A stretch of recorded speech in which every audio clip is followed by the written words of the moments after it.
so we're comfortable that inflation has come way down. Even though it's been increasing for 5 straight months as of September? Well, I guess if you look at it from January, there's ups and downs and seasonals.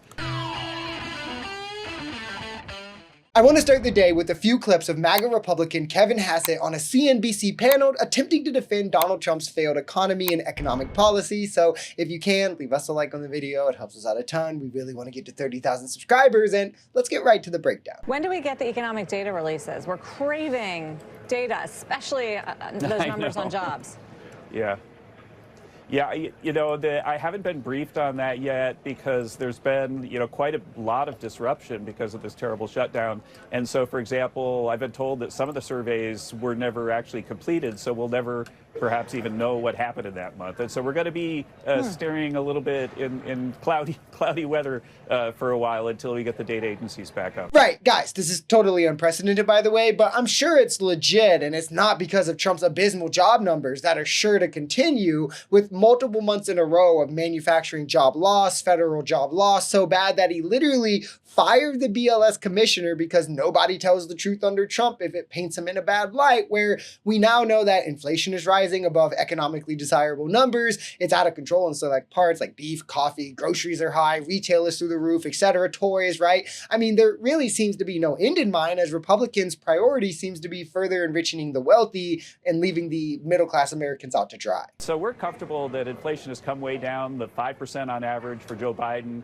It's probably a little less than half of that right now. And the trajectory is really, really, really good if you look at it. And inflation is one of those things that has a lot of momentum if you look at the charts. And the momentum right now is headed really towards the Fed's target. Even though it's been increasing for 5 straight months as of September?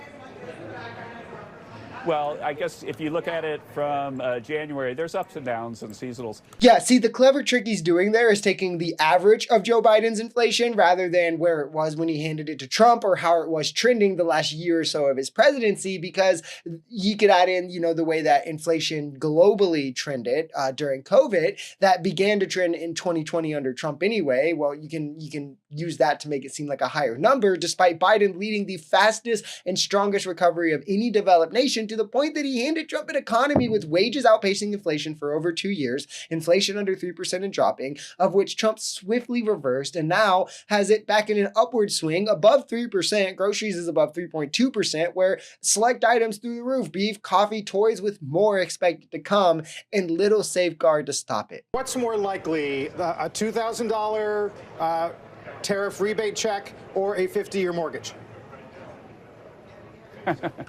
Well, I think that they're both really good ideas.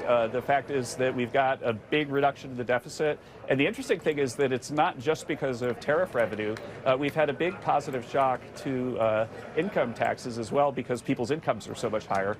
And so back in the summer when we were saying that for now, let's think of the tariff revenue as something that reduces the deficit, there's more room even for deficit hawks to think about rebate checks. Okay, both are bad ideas. I guess I'll briefly explain. Trump has mentioned taking money from the Obamacare subsidies. We've discussed how this would objectively hurt millions of people more than it helps them. The only people who come out in the plus on this would be the healthy and the wealthy, right? For tariffs, we just don't have the money, so it's kind of fantasy. We're talking about $300 to $500 billion that would be needed to do $2,000 checks to the capacity that he's talking about, where Trump has raised nowhere near that with tariffs. We also would see more benefit in terms of household income if we just stopped the tariffs, right? That led to increased costs for consumers. They always get passed down. They're paid by American companies because, again, the only people here who come out in the plus are the wealthy. Why then on mortgages would we make them longer to increase lifetime debt and wealth inequality while hiding the real affordability crisis with housing?